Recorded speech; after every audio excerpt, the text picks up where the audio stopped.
कुछ पूछ लिया करूं। आज शाम मुझे बहुत काम है। मुझसे पूछे बिना तुमने हाँ क्यों बोला? ओहो, तो अब पूरे दिन घर में खाली ऐश करने पर भी मैं तुमसे पूछूं कि बिजी तो नहीं हो? अरे फालतू का मेलोड्रामा नहीं चाहिए मुझे, टाइम से तैयार रहना। उसे सच में आज बहुत काम है बेटे, तू अकेले चला जाना। पहले पैसे कमाकर इनके खर्चे उठाओ और फिर नाटक देखो जरा।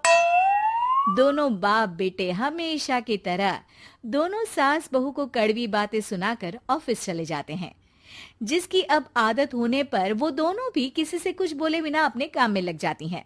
इसी तरह सुबह से शाम हो जाती है। मम्मी, समझ नहीं आ रहा, इतने सारे काम पड़े हैं जो कल सुबह तक अगर पूरे नहीं किए तब भी हम पर ही इल्जाम आएगा, और अगर पार्टी में नहीं गई तब भी सुनाएंगे। अरे इन कहो की तो आदत हो गई है बेफिजुल काय काय करने की। तू तैयार हो जा, काम मैं संभाल लूंगी। अब नेहा सुनील के घर वापस आने से पहले ही तैयार हो जाती है, जिस पर वो सुनील के आते ही पार्टी के लिए चले जाते हैं। वहां पहुंचकर हमेशा की तरह सुनील अपने दोस्तों में बिजी हो जाता है और नेहा एक कोने में खड़ी रहती है।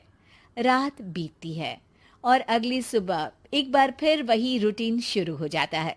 इन लोगों को हमारे काम और जिंदगी की कोई अहमियत क्यों नहीं है? इन्हें कब समझ में आएगा कि घर में रहने वाली औरतें सिर्फ आराम नहीं करती। बेटा, मेरी तो उम्र बीत गई यही सोचते हुए, पर आज तक ना वो बदले और ना जवाब मिला। लेकिन माँ, समय हमेशा एक जैसा नहीं रह सकता, इन्हें बदलना होगा। सुबह से शाम होती है और फिर रात। इसी तरह दिन बीतने लगते हैं। एक शाम सुनील और उसके पापा ऑफिस से जल्दी घर वापस आते हैं। तब हमें पार्टी में जाना है, सूट प्रेस करके दे दो और जल्दी तैयार हो जाओ। अरे तुम भी और घंटों मत लगाना, समझे? इसके आगे नेहा या सास को बोलने का कोई भी मौका ना देते हुए दोनों वहां से चले जाते हैं। कुछ देर बाद चारों पार्टी में पहुंच जाते हैं। यहाँ सब समझदार और पढ़े लिखे लोग हैं, कोई बेवकूफी करके मेरी नाक मत कटवाना।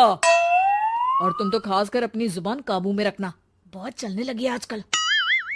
आप लोगों की शायद हमेशा हर जगह हमें इंसल्ट करने की आदत बन गई है। अच्छा, जब शॉपिंग पर मेरे ही पैसे उड़ाती हो तब ये बगावत याद नहीं आती होगी। काम न काज की दुश्मन अनाज की।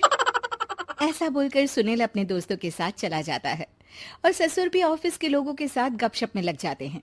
लेकिन सुनील की बात से परेशान नेहा और उसकी सास वहीं एक कोने में खड़ी रहती हैं।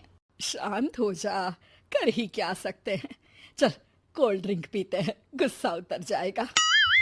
जैसे ही नेहा और सास कोल्ड ड्रिंक लेने पहुंचती हैं, तो उन्हीं के बराबर में अल्कोहल का काउंटर देखकर नेहा का चेहरा चमक उठता है। वो मुस्कुराकर सास के कान में कुछ कहती है और दोनों पीना शुरू करती हैं। कुछ देर बाद दोनों चिल्लाते हुए अपने अपने पतियों को ढूंढने लगती है। कहाँ है सुनील? देख, तेरी असलियत आ रही है। कहाँ है सुनील के पापा? देखो, तुम्हारी शामत आ रही है। ये नजारा देखकर पार्टी वहीं थम जाती है। सब लोग उन्हें ही देखने लगते हैं। ये है मेरे पति। अरे काहे के पति? इनसे शादी करके तो मेरी किस्मत है फूटी। और ये मेरे पति, जिन्हें पति बोलने में मुझे आती है शर्म बड़ी। चलो आज आप लोगों को इनके असली रूप से मिलाते हैं, जिसमें ये अपनी पत्नियों की रत्ती भर भी इज्जत नहीं करते। हर समय उन्हें खरी खोटी सुनाते रहते हैं। हर जगह बिना मौका और माहौल देख उनकी सेल्फ रिस्पेक्ट की धज्जियां उड़ाते रहते हैं। क्या बोलते हो कि घर में रहकर हम करते ही क्या है? अगर ऐसी बात है तो कल से खुद अपने कपड़े धोना, प्रेस करना, सब्जी खरीदना, खाना बनाना और पसंद ना आने पर दोबारा बनाना, जैसे हम करते हैं ना। फिर घर की सफाई, सारा सामान अपनी जगह रखना, जो तुम्हारे फेंकने पर हम करते हैं। और फिर फाइनेंस मंत्री बनकर लिमिटेड पैसों में बढ़ती कीमतों के साथ घर का बजट बनाना।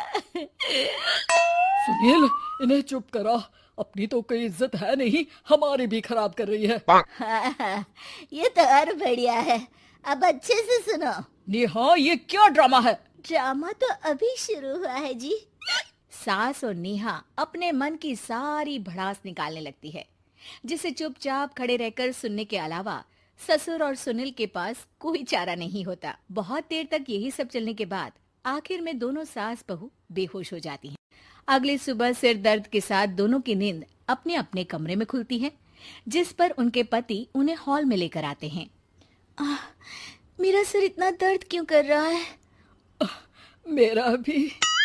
इतनी देर में ससुर पानी लेकर रसोई से बाहर आते हैं। ये लो नींबू पानी, इससे सिर दर्द ठीक हो जाएगा। हम दोनों आपसे कुछ कहना चाहते हैं। सास बहू हैरानी से एक दूसरे को देखने लगती हैं।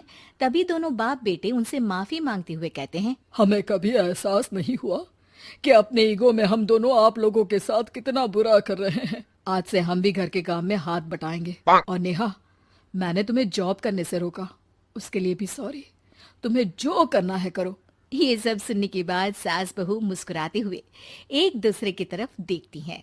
अल्कोहल वाले काउंटर पर बैठकर कोल्ड ड्रिंक पीकर थोड़ा ड्रामा करते हुए आज इन्हें सबक सिखा ही देते हैं।